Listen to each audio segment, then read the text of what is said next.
Success, Chris, of course, but sad news yesterday, of course. Your mentor and your boss, Kevin Prendergast, one of the legends of the training scene, sadly passed away after a brief illness. Yeah, very sad. I was in the car on the way to Ascot yesterday when I got the call. Yeah, look, loads of fond memories. I wrote his last one for him last week and he hadn't changed a bit. He was sharp as a tack.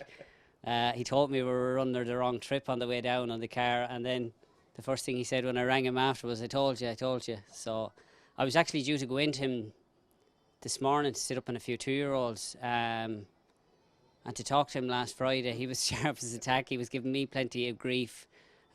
So yeah, look, I couldn't help but look back with some great days together, and I'll definitely miss him anyway. He did. He had some fantastic days. How did association come about? You started your apprenticeship there with him. I got sent there through race. It was pure pot luck. Got sent there through race the 20th of November 2003, walking down that long avenue of his, and I've been going in there every year since. Through any job I got and lost, he was the constant, and he wasn't afraid to tell you what he was thinking. You know, there was no black and white. You knew where you stood. He's probably last. He was last of the real loyalty. He stuck by you no matter what, through thick and thin, good rides, bad rides. It was always the same. He was very level that way, and yeah, he was the one constant in my career. So I don't know now. It's going to be a big change. And prepared to give young riders a chance. He put you in Irish Guineas as a young rider as well. You nearly got the result. Yeah, I was second on the Mentacata. Lord of Mercy and Lady O'Reilly, I was after getting that job as well. But he was a great man to nurture you along. And like I said, there was no grey area. You knew where you stood in the paddock. Win, lose or draw, it was done and dusted. But I was saying to Garrett McCann, who would have been a close friend of his as well, that on the way down, I think I had 165 or 6 rides for him, and he never told me I gave one a good ride. He always told me I went too soon. So that was him. He had a great way of keeping you level. That was a cardinal sin with him, going too soon. Yeah.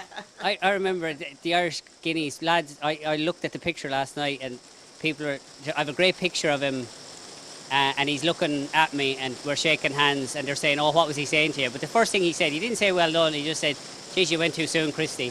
I thought I was after doing a great thing locking up Frankie, but that was just him. You never got ahead of yourself, but nobody could say anything about you either. You were his, and he'd back you to the hills. And yeah, that loyalty, it's few and far between nowadays. And yeah, he was the one constant. So I don't know what I'm going to do now, because the breakfasts were entertaining. They were indeed. I had one or two of them. And Chris, first man to the gallops, first man in every morning. His enthusiasm for training, horses, life, everything, fishing, shooting. Remarkable man all the way through his life, career, everything. Nothing changed, Fran, from the time I was there. He was one of the first in the yard. You tacked up, he walked with you up and down that laneway, first, second and third lot, himself and Stephen Crane. He'd head off with his dogs. He'd come back when you were finishing fourth lot. He'd go and he'd play golf, and he'd come back in the afternoon when we were doing evening stables. And I remember, like, we used to have to cycle back as apprentices to do the water and the rugs in the evening.